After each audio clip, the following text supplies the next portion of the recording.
this is an iHeart podcast. Guaranteed human.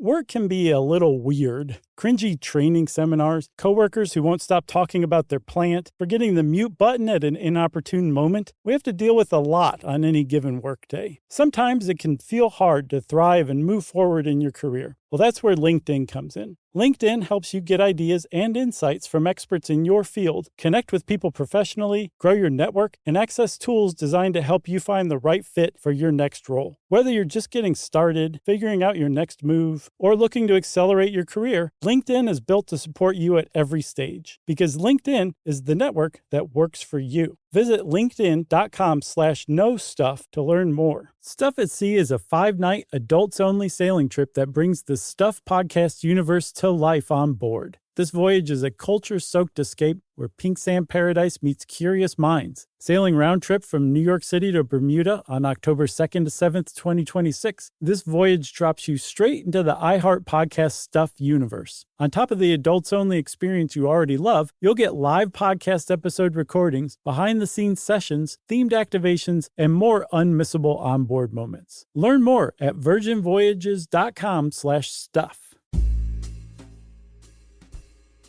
Hey everybody, happy Saturday. It's Chuck here with another Stuff You Should Know Select. This week, everyone, I picked out an episode about TV ratings because, I don't know, I love TV and it's interesting. This is from September 2014 and I hope you enjoy it. Welcome to Stuff You Should Know, a production of iHeartRadio's How Stuff Works.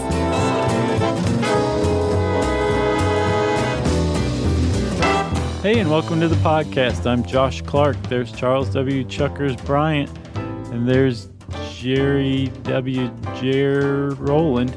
Actually, Jerry's been canceled. Oh, okay. Due to low ratings. You know, what's funny is Jerry has been portrayed on television. In a TV show that was canceled due to poor ratings. Poor ratings. That was our show. That was our show. We had a television show once. It was called Stuff You Should Know. It was a slightly fictionalized version of our life, our work life. We made a sitcom. Yeah, we did. It's pretty cool. And a lot of people loved it, and a lot of people were like, what in the world did you do it that way for? So that a lot, it's like basically 10 and 10. Oh, yeah. You're referring to the 20 people who've seen that show. Yeah, actually, we'll get to that all, but we know a little bit about how TV ratings work because of that. And in some ways, I believe we're a victim I don't think so. of the antiquated system that is the Nielsen TV ratings. Okay. No, dude, it's antiquated. Oh, That's man. why it's changing. I do not disagree with the antiquated part. What I do disagree with is that had it been up to date, I think it would have had zero impact on our success. I don't know, man. I will say this to the people out there. What the network did was they looked only at one number, which is the amount of people that sat down in front of their television set on a Saturday night live at 10 p.m. to watch our show. Right. They did not count things that we'll talk about, like online streaming or DVR or anything like that, which is what makes it antiquated because it's changing, man. People aren't watching TV like they used to, but they're basing a lot of these decisions on a system that was designed in the 1950s. So let's go back, man. It goes back even further than that. Back in 1923, the AC Nielsen Company started, at the time, people who were broadcasting radio wanted to know what people were listening to. So there were a lot of companies that would telephone up a family at random and say, fella, what are you listening to right now on the old Victorola? The Amazing Adventure Hour. And he'd say, hey, thanks a lot, bub. Yeah. Talk to you later. And they'd hang up. Here's a nickel for your troubles. They wish. Yeah. Because we're talking depression at this time.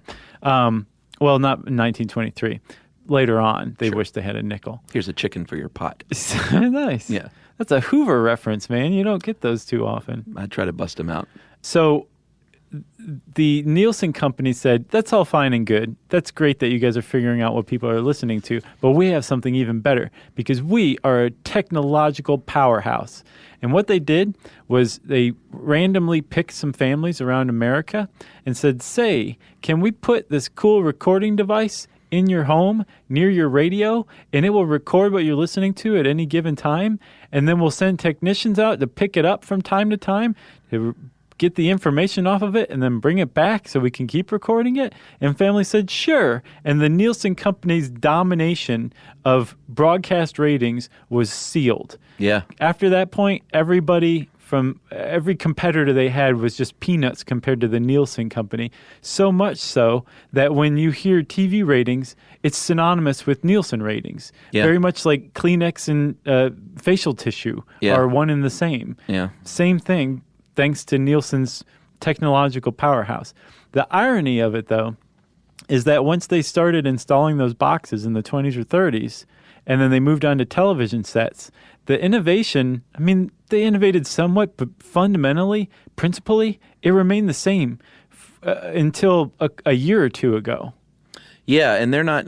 We'll get into all the hardware of the hardware side of how it works. Uh-huh. But what they did in 1954 was send actual little diaries that you would fill out and pencil and send back, and they still do that today. Yeah. In 2014, even though in 2006 they said they were going to stop, they still send those little diaries, and you get a little diary in the mail with 5 $1 bills. Really? In the envelope. No way. For your troubles. That's funny. And so it's like the modern nickel. Yeah, exactly. And they rely on lazy, dishonest people to fill out this card and mail it back, and then go spend that $5 on a grande latte. Yeah. It would have gotten you a lot more in 1954. Oh man, you could have bought a car. But that is the diary version. What and the networks and advertisers have never liked the diary version. They still don't. No, but it's what's called sweeps week, which is hard to say. That's right. And we'll get to sweeps in a second. But what they mainly like to rely on are 2 different electronic hardware methods. Mm-hmm. The set meters, as in TV set, and people meters. And right now they have, by 2015, they plan to have more than 6,200 TV set meters. And this is just for the U.S. and Canada, by the way. Yeah. Because everyone else's TV is weird. Yeah. Simon? You ever watch TV in different countries when you're traveling and stuff? Yes, and It's so much fun. It is fun, but after a while, you're like, I really miss American TV. Yeah, but I mean, if you're traveling abroad, you shouldn't be watching a whole lot of TV. Exactly. I'm just like late night in the hotel. It's one of the great pluses is you're just like, I don't feel like watching this. I'll go out and see the sights instead. Yeah, I think I was in Belgium watching TV with my buddy Brett years and years ago, and it was translated in English and subtitles, and one of the characters said something, and I guess, I don't know if it was Flemish, and the other guy just looked and said, "Ik ook," and it said, "Me too." So we still say that today when we're responding "me too" to each other. We'll go, "Ik ook." Nice. All those years later. So anyway, the set, I said there were 6,200 by 2015 in 31 markets, TV markets.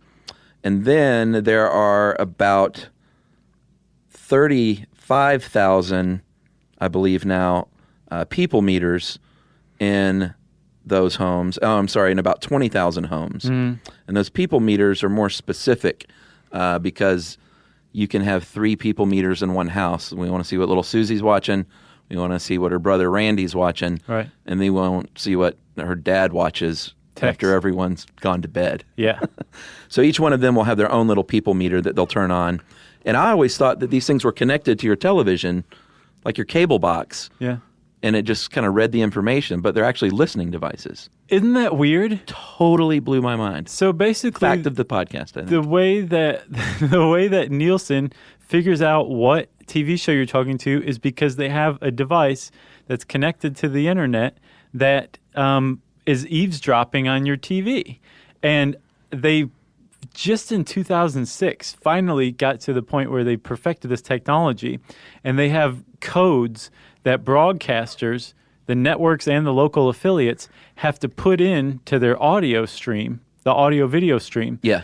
That Not is, just the audio stream. Is it just audio? Yeah, but they're trying to come up with a video version. So basically there's a sound, there's a frequency that you can't hear. I don't even think your dog can hear it, but it comes through your TV. Yeah. And your Nielsen box can hear it, and it's basically an audio fingerprint for a show.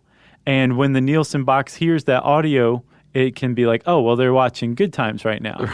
That's funny. I was just thinking that. No way. Good Times, yeah. Yeah. And then I was like, no, I should say Three's Company instead.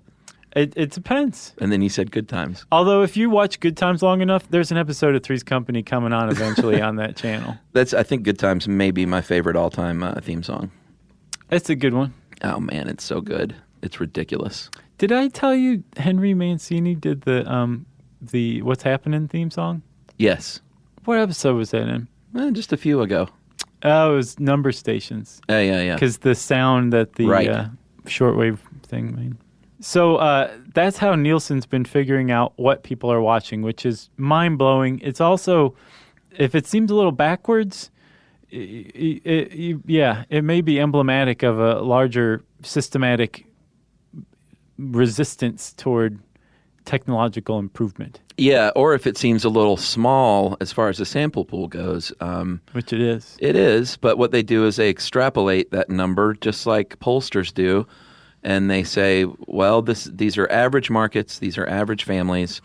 So if these eventually 6,200 TV sets are watching this, we can pull that out and do some sort of, they probably do it on a chalkboard in a room. There's this one guy who has the piece of chalk. Right. And he extrapolates that out and says, well, this is what America is watching, which always has bugged me. Yeah. Especially when you have a TV show that gets canceled. It is, because it all comes down to just how representative is your sample. You said there's 6,500 TV sets? They're at 6,200 by 2015 for the set meters. Right now, in 2014, May of 2014, there are 116.3 million TV sets in the U.S. Exactly. So this is a very small sample size. But if the guy with the chalk, Bert, can come up with a very good representative portion of the U.S., like there's this many divorced Hispanic families, there's this many gay Asian households, there's like this many, Mitt Romney voters, and like they take all these guys and put them together, and it's a clear cross-section of America. That's America, baby. You should be able to extrapolate pretty well from that. That's true. It just all depends on how good their statisticians are. That's right. And they do audits over the years and quality checks, of course, and compare ratings from different samples. So it's not like they just said, yeah, that's how we're doing it, although they sort of do that. But they do quality checks, of course. Yeah. One of the problems is like there's been so few challenges from outside competition that Nielsen can do whatever it wants. And it's so powerful that it literally has the entire television industry at its feet. It decides what rating a TV show gets. And ultimately, the whole point to all of this stuff, to TV ratings in general, is so that networks and their local affiliates can set advertising rates for advertisers. There's $78 billion at stake. That's the advertising spent in a year on television. And it all comes down to what rating Nielsen, with their representative sample and their audio eavesdropping boxes and their $5 bills in a paper diary, decide that your TV show got. That's right. That's the dirty little secret, is that they don't care how many people are watching that TV show. They care about how many people are watching the commercials. Yeah. That's really what they're looking at. And more specifically, what demographic, which is why I don't think we mentioned why the people meters are so valuable. Right. Because they want to get that specific demo so they can show advertisers, 18 to 49-year-olds, they spend a ton of money, and they're watching Community, but no one else is, so we'll cancel Community. Which is kind of crazy, as we'll see in a little while. Yeah, but just quickly, let me go over. I think most people know this, but if you've got a half-hour TV show, and you're going to have 22 minutes of TV show, then you're going to have 8 minutes of commercials. 6 of those are national ads sold by the network, and then your local affiliate that's where you're going to get your awesome commercials. Hey, as for the Wolfman. Yeah, 2 minutes worth. Or Crazy Eddie, I remember, was big up in the Northeast. And then, so this is 2006. I couldn't find one recently, but back in 2006, you, if you're buying a commercial slot from a local affiliate, you're going to pay about $100 to $2,000, depending on, and this is during the daytime. This isn't like 3 a.m. Right. But depending on what show, so like back when Oprah was on, you could get a 30-second spot for $90. You could Oh, pay, as a local affiliate? Yeah, you could also pay up to $2,000 for it. And then apparently you're going to double that for a national ad for a 30-second spot during the day. Wow. Which it's not outlandish. Well, that's how Crazy Eddie, I mean, Yeah, right. or the Wolfman, they don't have a ton of money. No. So, Although, I don't know. Wolfman wore a lot of jewelry. yeah, that's true. For those of you who don't know who the Wolfman is, we understand because you probably didn't live in Atlanta in 1990. Yeah, I bet it was Southeast. I bet it was on like WTBS and stuff. All you have to do is go type in Wolfman, Donna, gallery furniture into the YouTubes, and it will show you some classic gallery furniture ads. Or just type in, hey, ask for the Wolfman. No, ask for Donna. I don't remember that part. What? You don't remember Donna, his daughter with the hair? The whole premise of the ads she was wasn't Wolfman bald? wanted you to come see him, and she'd say, hey, ask for the Wolfman. She'd go, no, ask for Donna.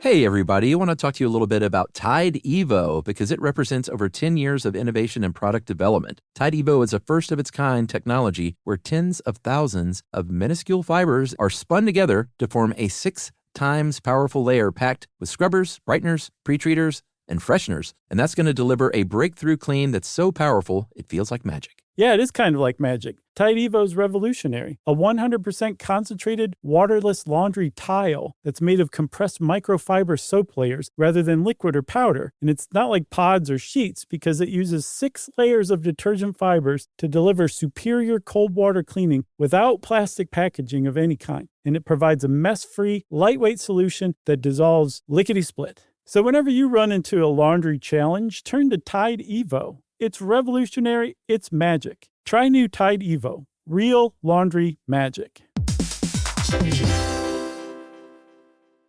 Everyone knows winter is the real mess maker. You don't need WeatherTech floor liners for summer unless you hit the beach and half the beach ends up back in your car, or the campsite dirt ends up in your trunk. Then you'd want a cargo liner, or a road trip goes sideways, lemonade spills, ketchup goes rogue, ice cream drips. Yeah, you'd be pretty happy about those WeatherTech seat protectors. So just to be clear, as the mud you're inevitably going to step in this summer, you don't need WeatherTech unless you plan on doing summer. Visit WeatherTech.com today.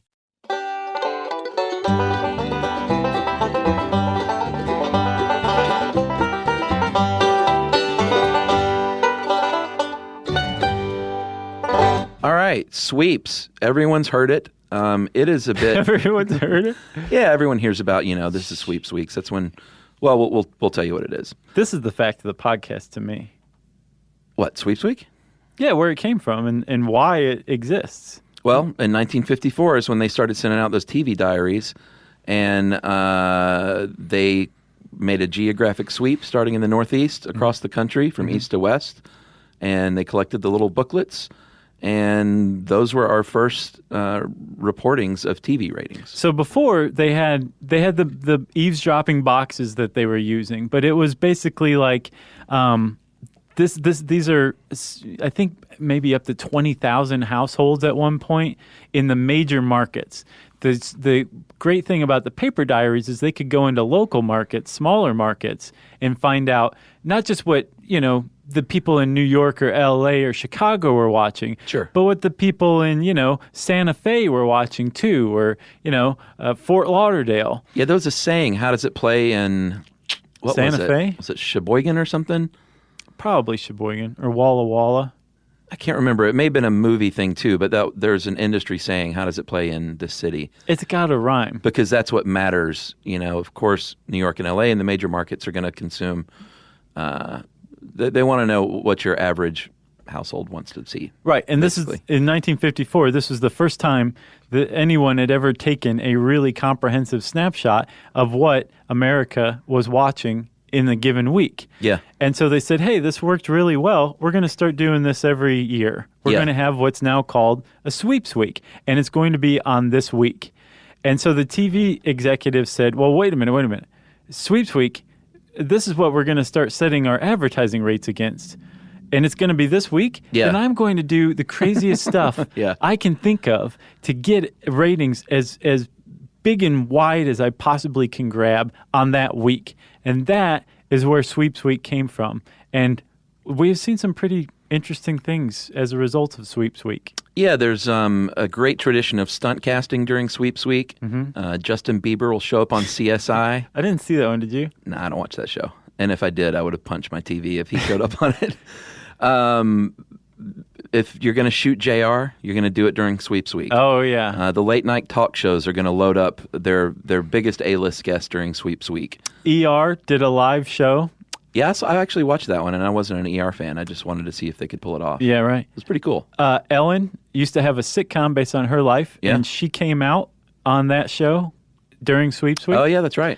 And very famously, there was a not one, not two, but thrice part Happy Days where Fonzie jumps a shark on water skis. Was that Sweeps? That happened during Sweeps Week. Wow, that's a Sweeps failure. I don't know. Well, I'll know if people watched it. Yeah. I don't guess you can call it a failure because that's probably It's iconic. It's part of the lexicon now. Do you remember in Arrested Development where Henry Winkler jumps over a shark? Yeah. It's classic. Yeah.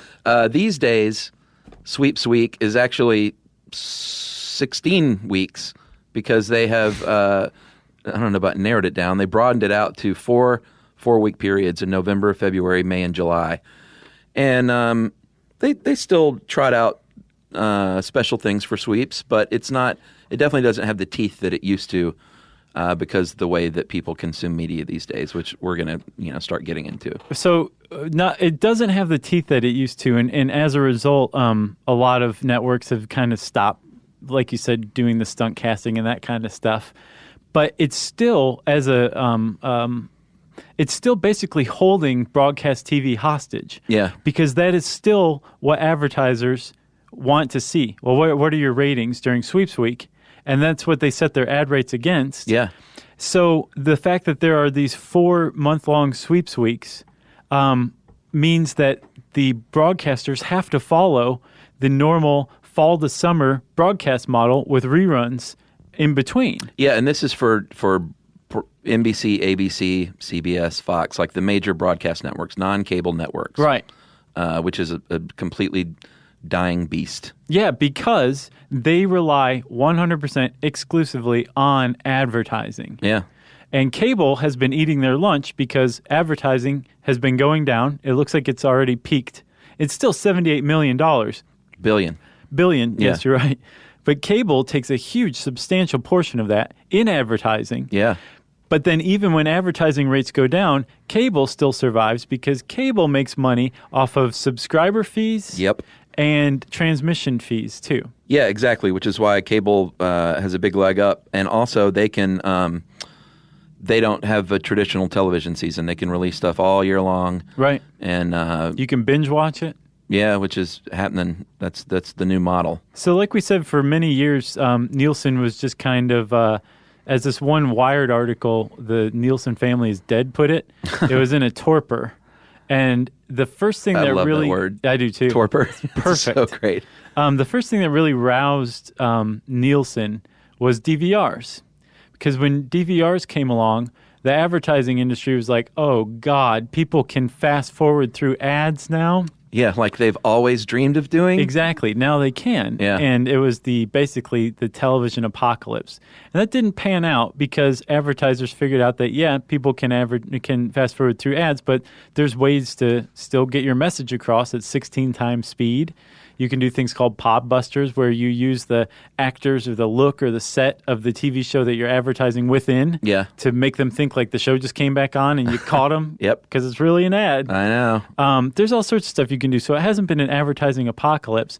And as a result, because DVRs are clearly here to stay and have been since, the early 2000s, Nielsen has had to kind of finally be like, okay, we need to innovate a little bit and figure out how to include DVR because not everybody's sitting down at 8 o'clock on a Monday night and watching Murder, She Wrote. Nobody is. Man, I watched a couple episodes the other night. I love that show. I've never seen one episode. What? I know. Man, it is good. Is it? It's good. Another thing, too, just to backtrack, is I've noticed lately is your on-demand watching, which a lot of cable companies, I'm a Comcast person because I'm forced to be. Yeah. Yeah, really. A lot of the on-demand shows now, within the first couple of weeks that they're available, you can't fast forward through. Oh, yeah, I can see that. You hit the fast forward button and a little null sign comes up. Yeah. And says, sorry, you're going to have to sit through this. So the DVR, I guess the fact that the DVR is connected to the internet. Yeah. And is because it's getting show information. The actual show is being recorded on your physical hard drive. I'm sure there's cloud DVR recorders or whatever, but for the most part, there's a hard drive that's recording shows onto your DVR. And then the other capability is that it's connected to the internet, which is where it gets show information and all that stuff to present to you. Exactly. But the internet, as you may have figured out by now, is a two-way street. Yeah. Not only can information be downloaded to your home, it can be uploaded, and that includes your preferences, what shows you watch, how often you watch them, when you watch them. And so all of a sudden the DVR companies are like, hey, Nielsen's giving you guys 8 p.m. on NBC ratings. We've got all of these other ratings that they're not taking into account that you can get from us. Not only that, but they can actually tell when you're pausing your TV, because the infamous nip slip, I hate even saying those words. Yeah, really. In the 2004 Super Bowl with Janet Jackson, TiVo, the popular DVR company, although do people still use TiVo? They probably do. I don't know. It's like every local cable company has their own DVR now. It seems like it. But they were able to say that was the most replayed clip in the history of TiVo up until that point, was people pausing and rewinding. Right. That stupid stunt. Right. But like you were saying, they've now decided, well, at least some networks have decided, they're going to start counting what's called the DVR. I'm so bitter. The DVR Plus system, which is DVR live plus same day. Yeah, that's the Nielsen method. Live plus 3 days, or live plus 3, and then live plus 7, which is obviously live plus same days if you just watch it later that night. Plus 3 is 3 days, within 3 days, and then 7 is within that week. And I'm seeing conflicting information out there. It seems like either they now have basically just live plus 3, which is their main measurement. Well, what matters is what the advertisers say is what we care about.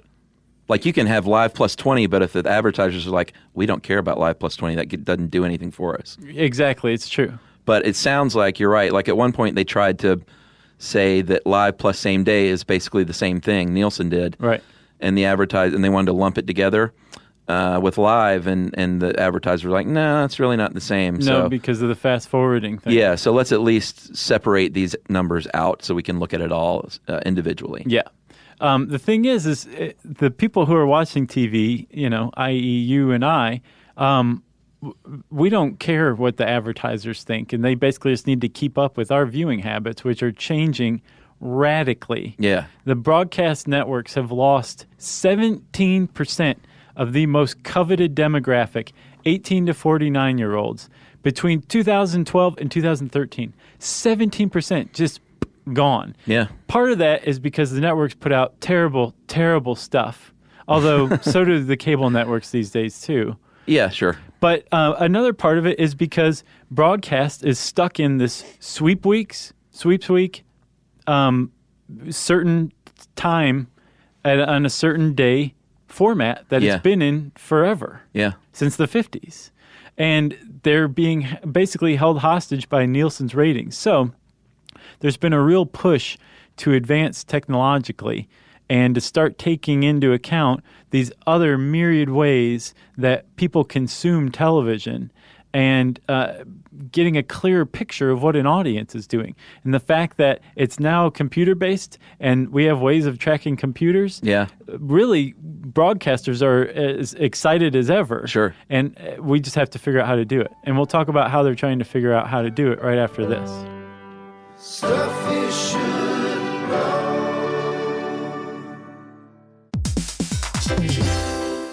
Hey everybody, I want to talk to you a little bit about Tide Evo because it represents over 10 years of innovation and product development. Tide Evo is a first-of-its-kind technology where tens of thousands of minuscule fibers are spun together to form a 6 times powerful layer packed with scrubbers, brighteners, pre-treaters, and fresheners. And that's going to deliver a breakthrough clean that's so powerful, it feels like magic. Yeah, it is kind of like magic. Tide Evo's revolutionary. A 100% concentrated, waterless laundry tile that's made of compressed microfiber soap layers rather than liquid or powder. And it's not like pods or sheets because it uses 6 layers of detergent fibers to deliver superior cold water cleaning without plastic packaging of any kind. And it provides a mess-free, lightweight solution that dissolves lickety-split. So whenever you run into a laundry challenge, turn to Tide Evo. It's revolutionary. It's magic. Try new Tide Evo. Real laundry magic. Everyone knows winter is the real mess maker. You don't need WeatherTech floor liners for summer unless you hit the beach and half the beach ends up back in your car, or the campsite dirt ends up in your trunk. Then you'd want a cargo liner, or a road trip goes sideways, lemonade spills, ketchup goes rogue, ice cream drips. Yeah, you'd be pretty happy about those WeatherTech seat protectors. So just to be clear, as the mud you're inevitably going to step in this summer, you don't need WeatherTech unless you plan on doing summer. Visit WeatherTech.com today. Stuff you should know. Well, one thing before we get to the internet that we haven't mentioned yet is you might hear in TV parlance the word share as opposed to rating. And what that is a share is how many people are watching a certain TV show that are actually watching TV. A rating is just how many people are watching it.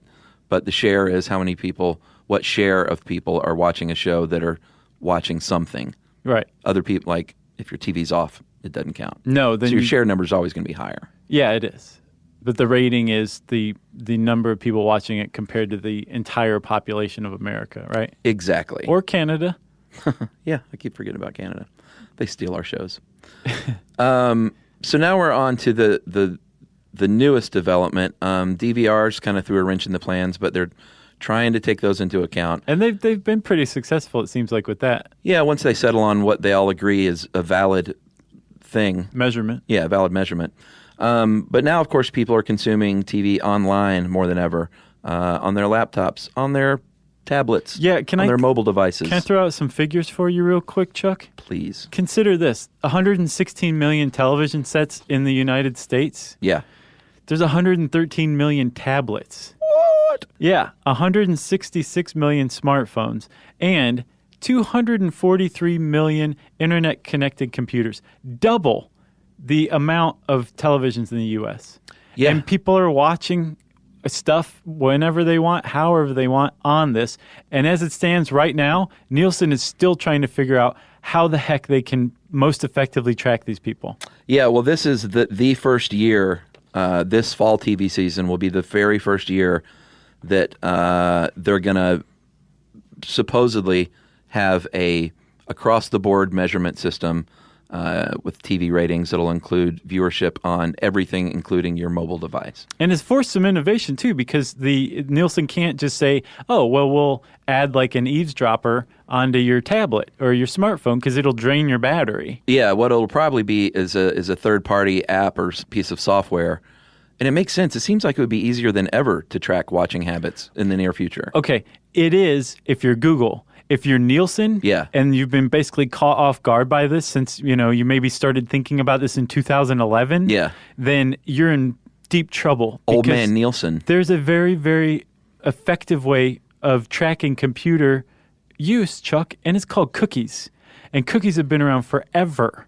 And they've gotten to the point now where they can plant cookies on your tablet, your smartphone, your computer, however all these things you use.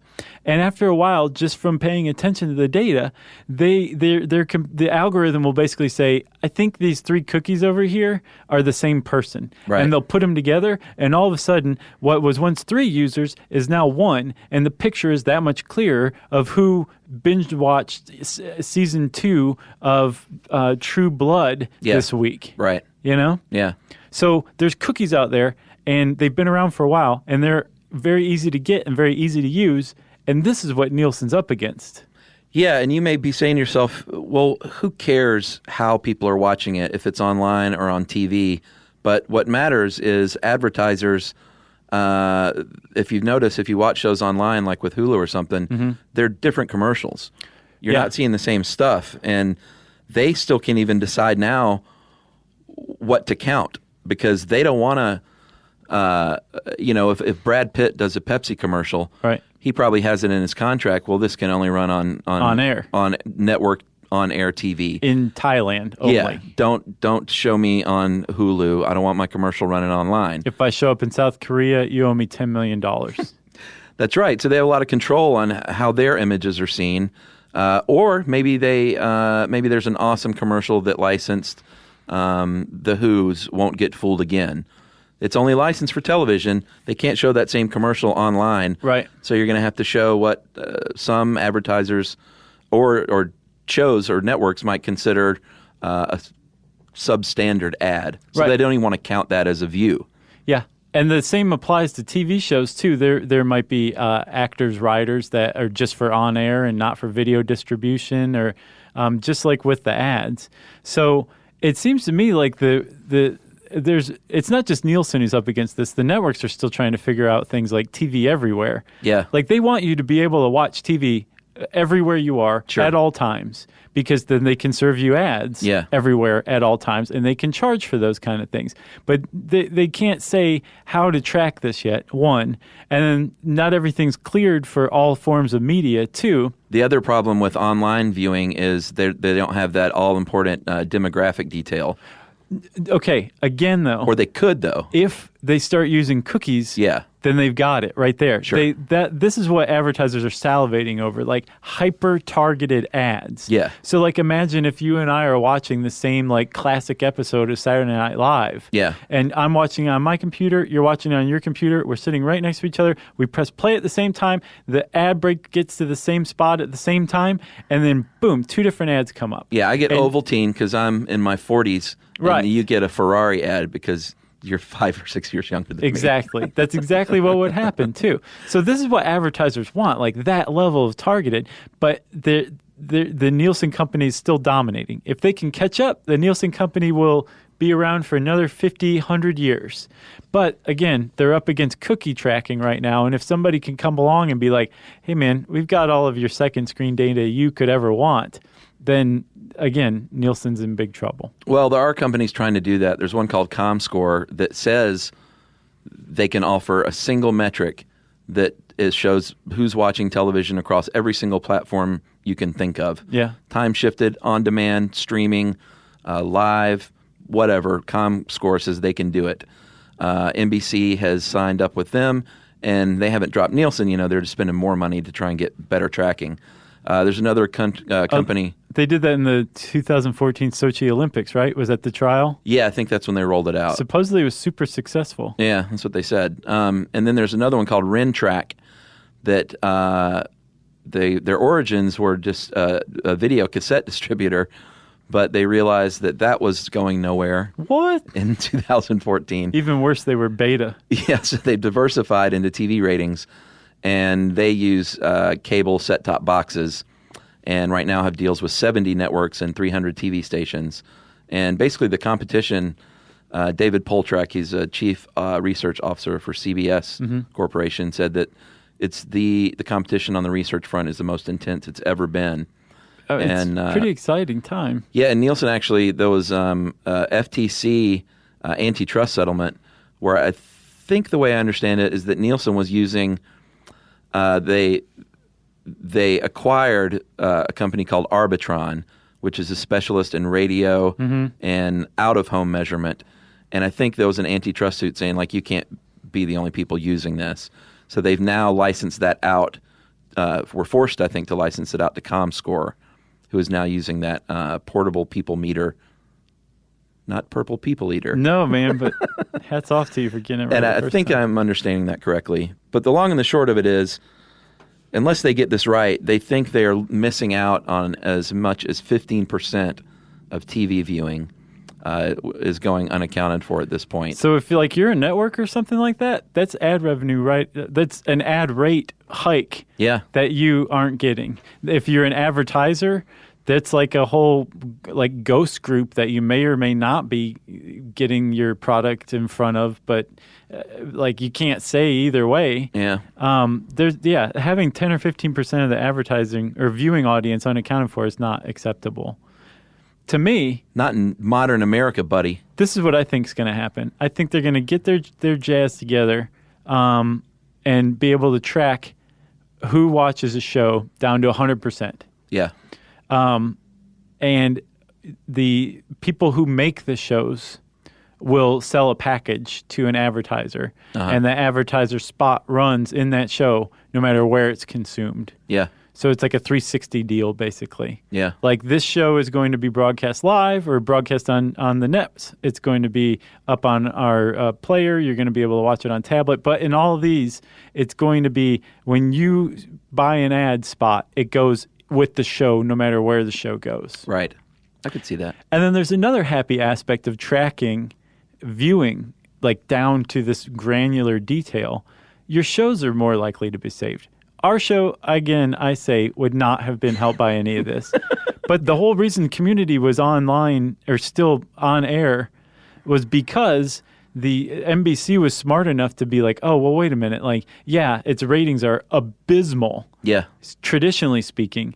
But on Twitter, it actually trends. It's like a worldwide trend. That's valuable. Yeah. And they figured out that this is something you have to take into account. Nielsen has as well. They launched a partnership with Twitter, who in turn bought like basically a TV trend tracking service. Yeah. So now Nielsen's going to start taking Twitter trending into account into its ratings. Yeah, and I think I think Nielsen has to deal with Facebook too, right? I believe so. Yeah, to try and see again what's trending, I guess. Yeah, and so now it's not just going to be how many people are watching it, how many people are talking about it, how many Right. people like dress up like that character Yeah. on that night, that kind of thing. Yep. So really neat, inventive shows that don't get a huge national audience. Sure. Will maybe have a longer life. We might still have Freaks and Geeks. Yes, that would be nice. Although that was a perfect run and encapsulated in one season. Yeah. It's pretty great. And everyone on that show went on to be huge movie stars almost. Yeah. Well, not everyone, but a lot of them did. Most of them. Man, you know who if we would have had time, who we should have talked to about this was Luke Ryan. Oh, yeah. Our buddy Luke is... He's movies, though, right? Well, no, he does... He knows all about this stuff. He does TV as well, but he's just... Talking to him is like he's always one step ahead. He's very, very forward-thinking, smart guy. He is. And I bet he would verify your theory on where we're headed. Maybe tweak it. well, Luke, if you're out there listening, let us know. You better be listening. And also, I'm eternally grateful to Luke Ryan for my Billy Zabka signed Hot Tub Time Machine poster. That's right. Yeah. That's how we first met him, right? Yeah. That's pretty cool. If you want to know more about Luke Ryan or TV ratings, you can type either of those two into the search bar at howstuffworks.com.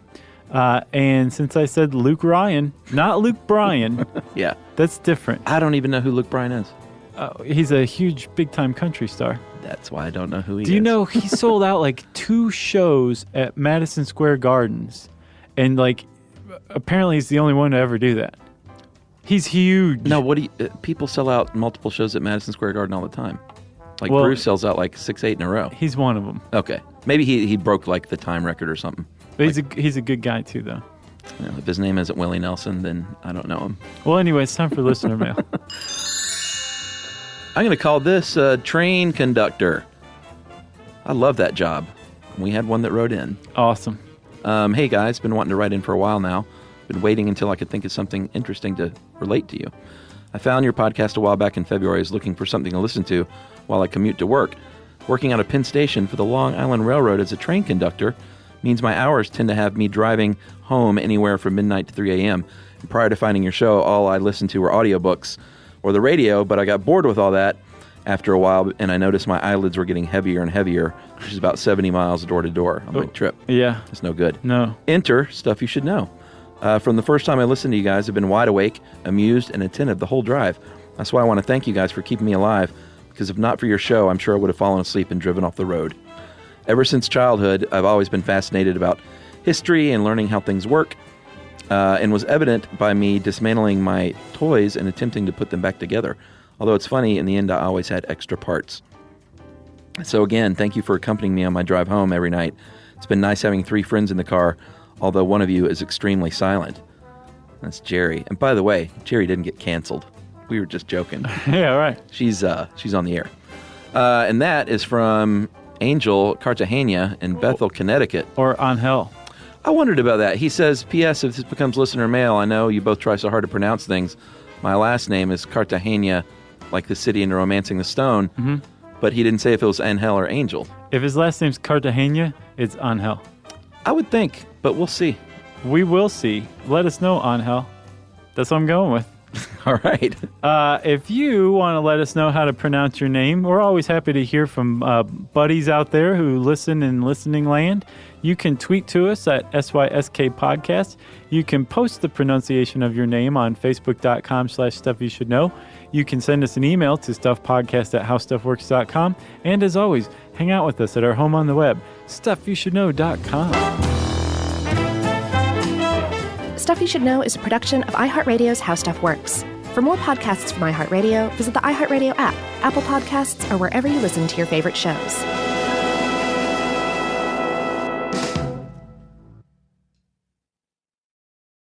Mom, can I have Lingo Kids? Dad, Lingo Kids, please!